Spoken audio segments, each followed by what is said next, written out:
ಚೂರು ಚೂರಾಯ್ತು ನಕ್ಷತ್ರ ನೂರು, ನಿಂತಲ್ಲೇ ನಿಂತೋಯ್ತು ತೇರು, ಹೊರೆಯಾಯ್ತು ವಿಷವಾಯ್ತು ಸಿರು.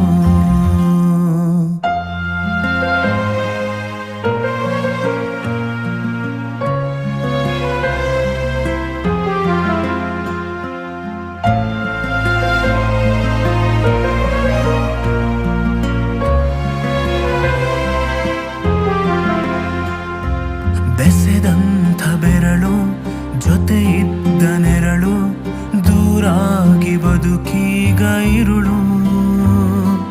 ಮರೆಯಾಯ್ತು ಮುಗುಳು, ಬಿಗಿಯಾಯ್ತು ಕೊರಳು, ದೂರಾಯ್ತು ಸಂತೈಸೋ ಹೆಗಲು. ಅನುಮಾನದಿಂದ ಅನುರಾಗಕ್ಕೊಂದೆ ಅನುಗಾಲ